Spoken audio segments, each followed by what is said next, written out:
हिमालय की तलहटी में स्थित कर्णगर्र गांव घने जंगलों से घिरा था।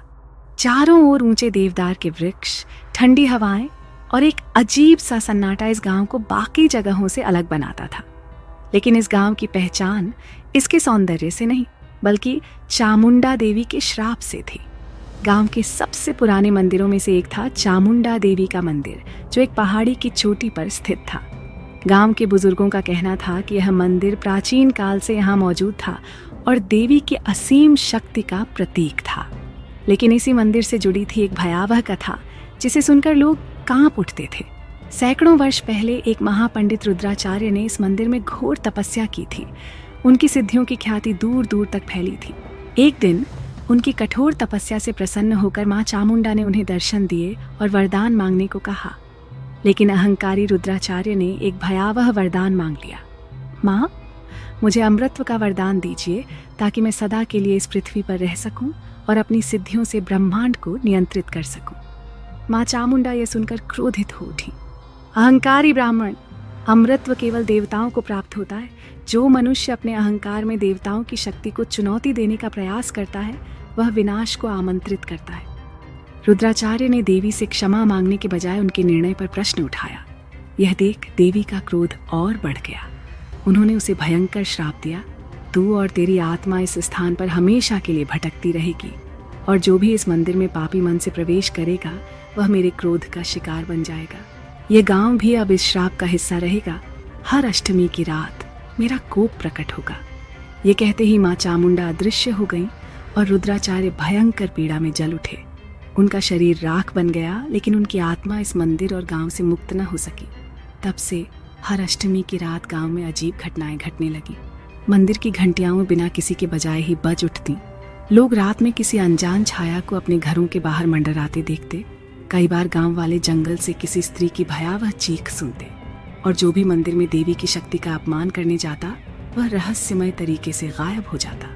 गांव के बुजुर्गों ने कई बार मंदिर में यज्ञ करवाए, लेकिन श्राप कभी समाप्त नहीं हुआ। धीरे धीरे गांव वालों ने मंदिर की ओर जाना ही बंद कर दिया। अब गांव के लोग इस श्राप के साथ जीना सीख चुके थे, लेकिन किसी को यह नहीं पता था कि जल्द ही एक नया आगंतुक इस श्राप को चुनौती देने वाला था। कर्णगढ़ गांव की सीमाओं के पार एक युवक तेजी से अपने घोड़े पर सवार होकर आ रहा था। उसका नाम था रघुवीर, एक पुरातत्वविद जो प्राचीन मंदिरों और इतिहास के रहस्यों की खोज में रुचि रखता था। उसने कर्णगढ़ और चामुंडा देवी के श्राप की कहानियां सुनी थी, और वह इस मंदिर के पीछे छिपे रहस्य को उजागर करना चाहता था। जब वह गांव पहुंचा तो उसने देखा कि यहाँ के लोग डरे हुए और सहमे हुए रहते थे। कोई भी रात में घर से बाहर नहीं निकलता और मंदिर की ओर देखने की हिम्मत तक नहीं करता। जैसे ही वह गांव के अंदर पहुंचा, उसकी भेंट हुई बाबा माधवानंद से, गांव के सबसे बुजुर्ग और ज्ञानी व्यक्ति। बाबा ने उसे देखकर गंभीर स्वर में कहा, बेटा, अगर जीवन प्यारा है तो इस मंदिर की ओर जाने का विचार भी मत करना। जो भी वहां गया वह कभी लौट कर नहीं आया। रघुवीर मुस्कुराया और बोला, बाबा, मैं सिर्फ मंदिर का इतिहास जानना चाहता हूँ। हो सकता है कि यह श्राप सिर्फ एक मिथक हो। बाबा माधवानंद ने गहरी सांस ली और धीरे से बोले, कुछ मिथक वास्तविकता से भी अधिक भयावह होते हैं। रघुवीर को इन बातों से कोई डर नहीं था। उस रात जब पूरा गांव गहरी नींद में था, वह चुपचाप मंदिर की ओर बढ़ने लगा। जैसे ही उसने मंदिर की प्राचीन सीढ़ियां चढ़नी शुरू की, उसे अजीब सी ठंडी हवा का एहसास हुआ। मंदिर के चारों ओर घना अंधेरा था और हल्की हल्की धुंध फैली हुई थी।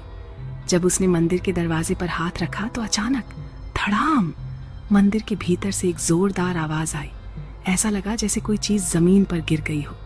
रघुवीर ने हिम्मत जुटाकर मंदिर के अंदर कदम रखा। मंदिर में एक अद्भुत वातावरण था।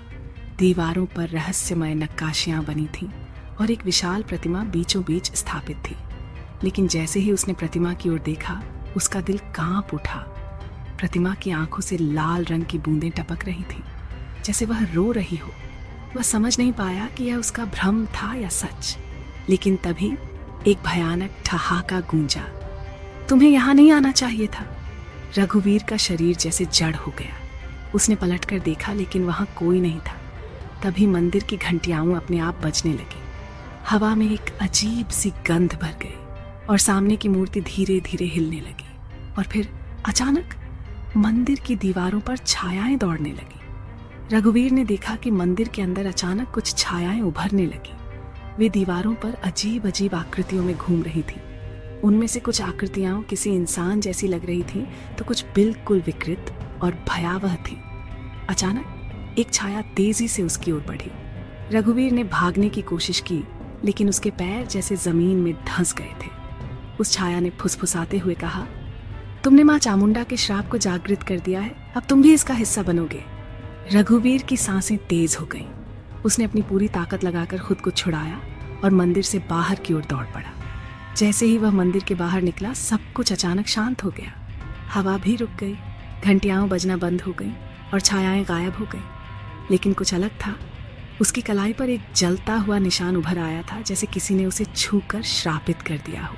अब रघुवीर समझ चुका था कि यह सिर्फ एक मिथक नहीं, बल्कि एक भयावह सच्चाई थी।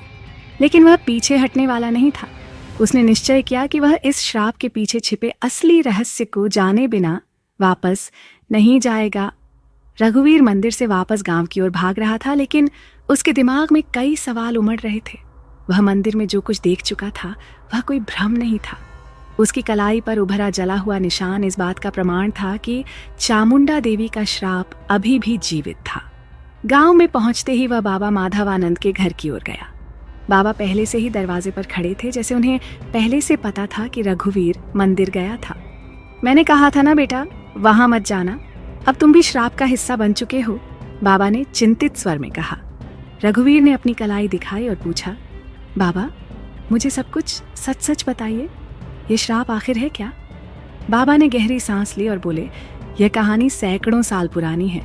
एक समय की बात है जब कर्णगढ़ के इस मंदिर में माँ चामुंडा के एक परम भक्त महायोगी रुद्राचार्य तपस्या करते थे।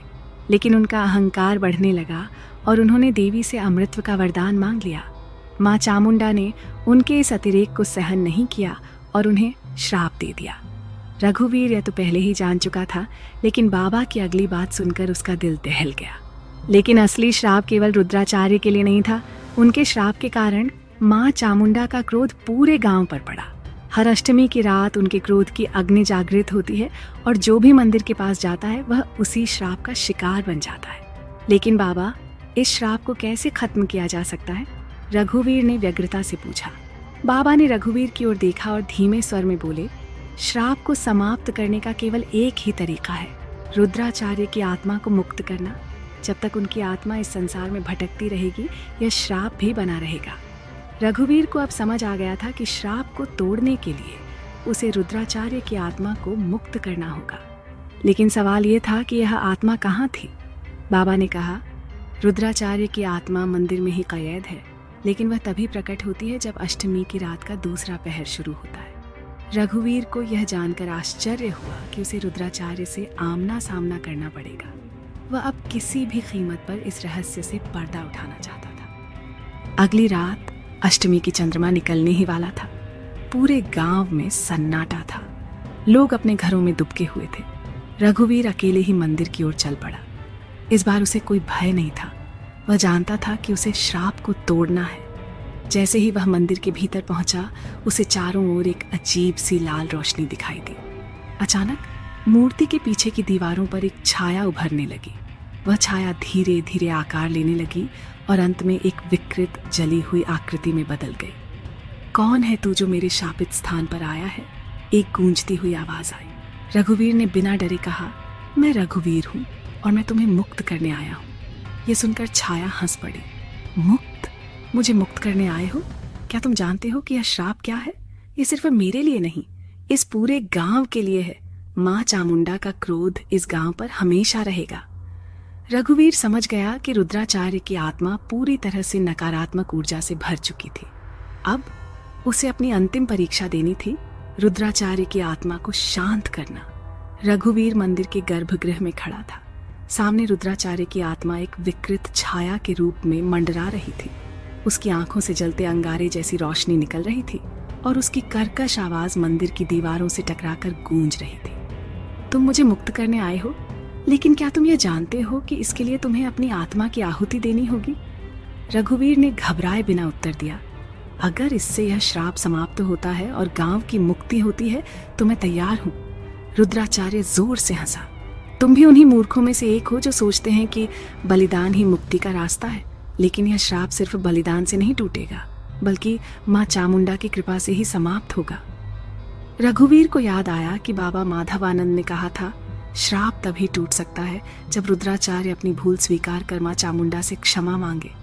रघुवीर ने अपने हाथ जोड़ लिए और पूरी श्रद्धा से देवी चामुंडा का आह्वान करने लगा। हे माँ, आपके भक्त ने अहंकारवश पाप किया, परंतु अब वह मुक्त होना चाहता है। यदि वह वास्तव में पश्चाताप करता है तो कृपया उसे क्षमा करें और इस गांव को श्राप से मुक्त करें। मंदिर में एक अजीब सी कंपन होने लगी। मूर्ति की आंखों से दिव्य रोशनी निकलने लगी और एक दिव्य नारी आकृति प्रकट हुई। यह स्वयं माँ चामुंडा थी। उन्होंने अपनी गरजती हुई आवाज में कहा, रुद्राचार्य, तेरा अहंकार ही तेरे श्राप का कारण बना। यदि तू सच में पश्चाताप करता है तो अभी अपना पाप स्वीकार कर। रुद्राचार्य की आत्मा कांपने लगी। वर्षों से जमी नकारात्मकता अब टूटने लगी थी। उसकी आंखों से जलते अंगारे अब ठंडी पड़ने लगे। वह घुटनों के बल गिर पड़ा और कांपती आवाज में बोला, माँ, मैंने अहंकार में अंधा होकर अपराध किया। मैं अमृत चाहता था, लेकिन मुझे मृत्यु से भी अधिक भयानक सजा मिली। मैं अब इस बंधन से मुक्त होना चाहता हूँ। कृपा करके मुझे क्षमा करें। जैसे ही रुद्राचार्य ने यह कहा, माँ चामुंडा ने अपनी कृपा दृष्टि से उसकी आत्मा को आशीर्वाद दिया। मंदिर में दिव्य प्रकाश फैल गया और रुद्राचार्य की आत्मा धीरे धीरे विलीन होने लगी। रघुवीर ने देखा कि मंदिर की भयावह छायाएं गायब हो रही थी। हवा अब शांत थी और उसकी कलाई पर बना जला हुआ निशान भी मिट चुका था। माँ चामुंडा ने कहा, रघुवीर, तेरी भक्ति और साहस के कारण यह गांव श्राप से मुक्त हुआ। तेरा नाम युगों युगों तक इस गांव में सम्मान से लिया जाएगा। इसके बाद माँ चामुंडा का स्वरूप धीरे धीरे लुप्त हो गया और मंदिर एक बार फिर शांत और पवित्र हो गया। अगली सुबह जब रघुवीर गांव लौटा तो उसने देखा कि पूरे गांव में एक अजीब सी खुशी थी। लोगों के चेहरों पर पहली बार डर की जगह सुकून था। बाबा माधवानंद ने उसे देखते ही समझ लिया कि श्राप समाप्त हो चुका था। दोस्तों, वीडियो देखने के बाद अपनी राय जरूर दें। नीचे कमेंट करें और बताएं कि आपको कैसा लगा। और ऐसे ही वीडियो देखने के लिए द आरके कैफे को सब्सक्राइब करना न भूलें।